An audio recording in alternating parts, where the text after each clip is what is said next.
Look, I am thoroughly convinced that the trends that are driving a change in how we have to market are continuing and if even accelerating. I'll tell you, we're just finishing some research we've done on how consumers are changing the way they research and buy products, and the change is so profound we're not even sure that the historic marketing funnel, i.e. that the way consumers move is from awareness, consideration, to trial and loyalty works anymore. I mean, the change is that profound. So everything that the CMOs are doing to fundamentally change their, I'll call it go-to-market model, how they communicate consumers, when they communicate consumers, is dead on. However, it is absolutely predictable that over the next 18 months that the pressure from CEOs and CFOs and even boards on the marketing area are going to increase. It may go as extreme as cut your spending, cut your investment, and it may simply be, I'm happy to do that, but I need greater proof that I'm getting a payoff on what I'm doing. And the advice that I would give to CMOs is the following. First of all, you need to educate your C-level colleagues. You can't just say, oh, the world is changing, I need to do it. It's not going to be good enough for most of them. What I say to a lot of people I'm talking to is most CEOs I know have not come up in the marketing function, but they are customer driven. They understand the importance of driving out from the customer. And you need to take the time to explain to not just your CEO, but your CFO, what level of change is going. How is the way the customer is researching and buying your product changing?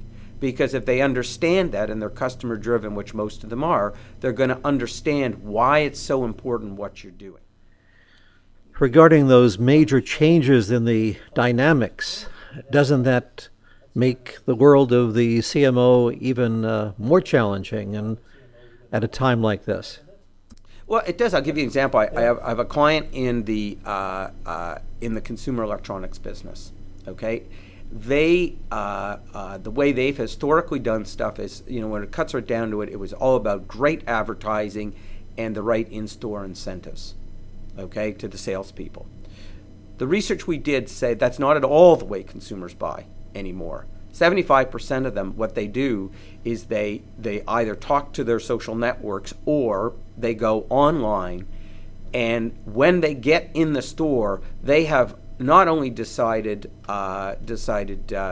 which size, but which brands. They're down to 2, and they just want to see what they look like.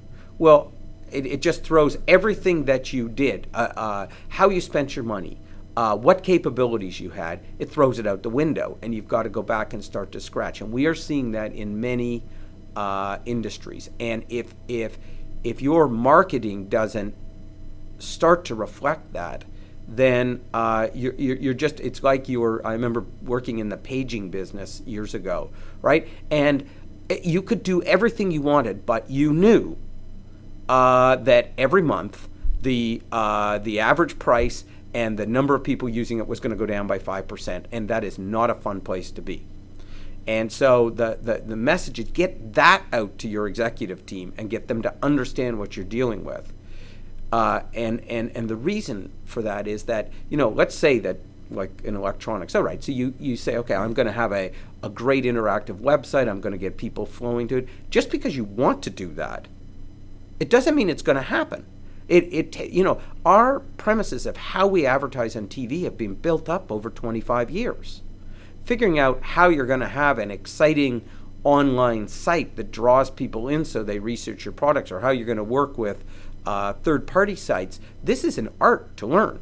And it's going to take you several years to get that, and you have to bring in the expertise, and you have to spend the money. In a way, using new media, the holy grail of measuring ROI is easier in some regards. It is, that is true. Now, here's the complication. It is, you can absolutely measure short-term transactions. If you send an outbound email, you know the response, okay? And it gets very sophisticated. With my most sophisticated clients, we are now able to predict off 5 emails and the responses and what they've bought, the product they are most likely to next buy. And that's where we concentrate the emails. We've got the response rate. It's great.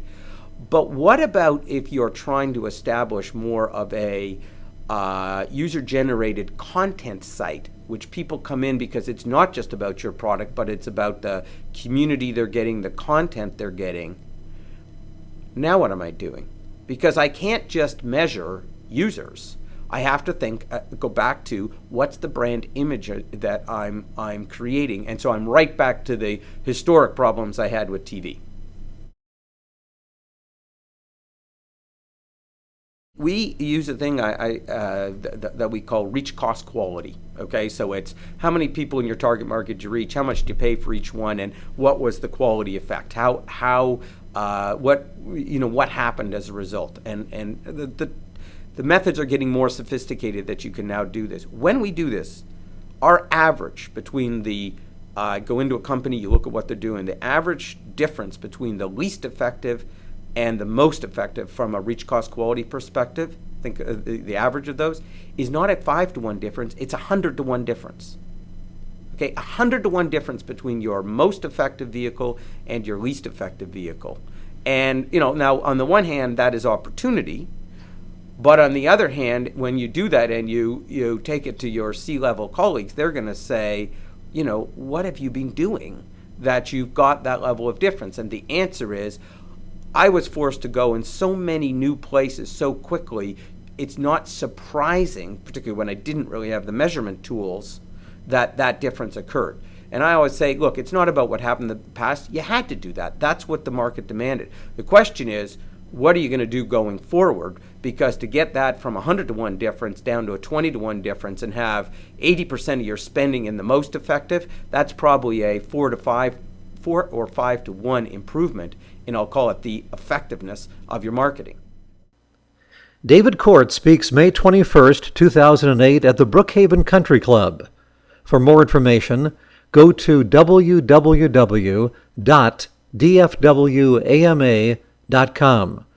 This is Bob Kaplitz for the American Marketing Association.